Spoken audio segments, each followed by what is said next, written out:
Good morning and welcome to DC Debrief. I'm Scott Mitchell and this is Alex Cameron in Oklahoma City. I'm in Tulsa. We hardly ever get to see each other when we're back and forth, but good to see you, Alex. Good to see you too, Scott. Yesterday, the 30th anniversary of the Murrah building bombing, and it was an emotional day.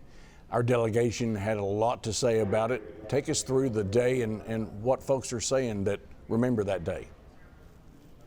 Well, Scott, I've had a chance in the last few weeks to talk to several of our members who were either in office at the time or who eventually played some important role in how the federal government responded to the bombing on April 19th, 1995.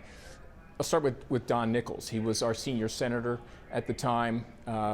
You may remember, I know our delegation certainly remembers, that day there was scheduled to be a BRAC hearing in Dallas. Base realignment and closure was going on at the time, and so the Oklahoma congressional delegation was going to be testifying about the need to keep Oklahoma's bases open. Some of the members were already there. Don Nickles was in a plane on his way to Dallas when the bombing happened. He says for the first time ever he got a phone call in the air. He was called up apparently to the cockpit where he took a call and learned about the bombing, and so they flew on to Dallas. They made a very brief appearance at the hearing, kind of gave some quick testimony, and then the entire delegation headed back to Oklahoma as fast as possible.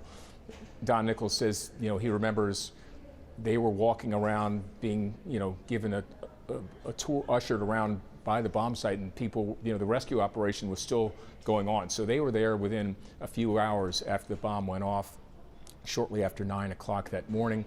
He says one of the things that sticks out in his mind, he remembers very clearly as they were walking down the street, coming across the infamous truck axle, the axle of the Ryder truck.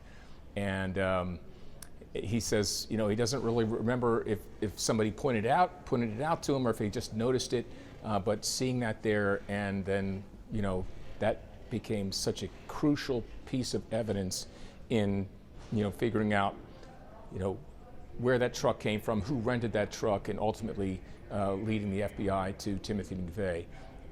Frank Lucas was on that same tour. He also remembers seeing the axle there in the street. So interesting recollection, but Don Nickles talking a lot about how Congress really stepped up in the days and months after the bombing and did everything they possibly could to help Oklahoma City recover, to give them the funding they needed to. One of the interesting things they said they had to do, he says, I don't know why this needed legislation, but once the venue of the bombing of the trial was moved out of state, they wanted to make sure that the victims, family members, didn't have to travel to Denver to see the trial. So it took an act of Congress actually to make sure that there was a closed circuit TV feed of the trial back here to Oklahoma City so that folks here could watch it and didn't have to travel to Denver. So it was just a small thing that Congress did, but obviously a very important thing to the victims and their family members. One of the interesting things in the days afterward, Ron Norick was the mayor of Oklahoma City. I spoke with him recently. He talked about getting a phone call at home one night from President Bill Clinton at the time, and he was talking about the healing and all of the people pulling together and how this worked.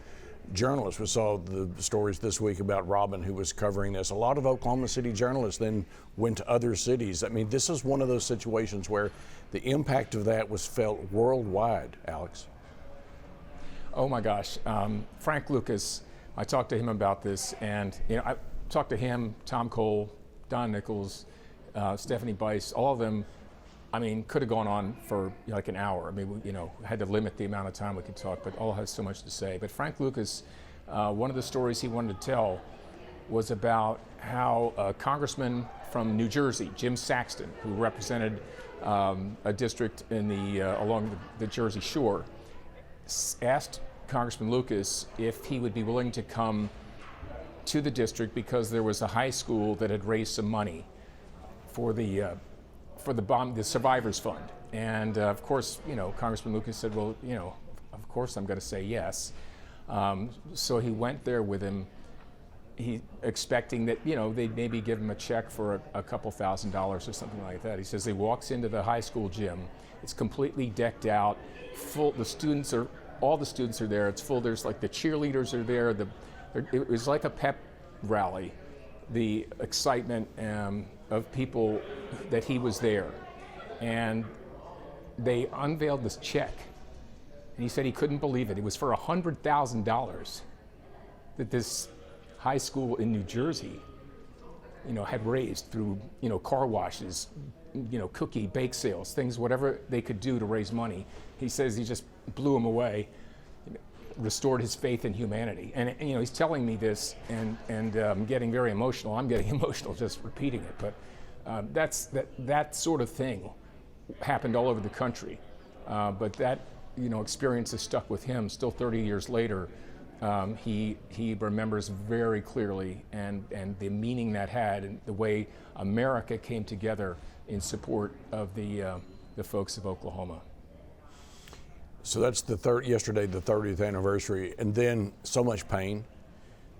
There's going to be 30th anniversaries coming up very soon on things like when the recovery effort was over, when law enforcement started getting involved, whenever the trial in Denver. We're going to go through 2 or 3 years now, Alex, of remembrances that are just very, very painful, and it brought out the best in so many people.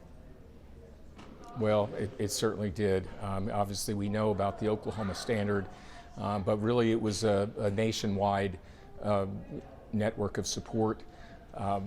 You know, I came here in July of '95. I remember the day I came and did my interview at News 9 in Oklahoma City. It was the day after they had imploded the building. And so for the first time since the bombing, they had flight restrictions that had been put up around the bomb site were taken down. And so I actually went up in Ranger 9 the day of my interview and flew around the site, and I was just, you know, I was just so struck. And, you know, obviously I took the job here, and, you know, was very involved from that point on in the station's coverage of the aftermath of the, you know, effort, the pursuit of justice and the trials. So I wasn't here that day, but it's certainly become a part of me. And yeah, it's very emotional still 30 years later. A constant reminder in the great work that they do at the memorial, and the lessons, which are that violence gets us nowhere. And Alex, I just, you know, people still don't get the message. We look around the world right now and people still don't get the message. Anyway, I missed getting to see you in person in Oklahoma City. It's a magnificent ceremony yesterday. Hats off to all the folks who brought that to us, and we'll see you again next week. Thanks, Scott. Thanks for watching DC Debrief. See this again at news9.com and news6.com, and follow me at Mitchell Talks.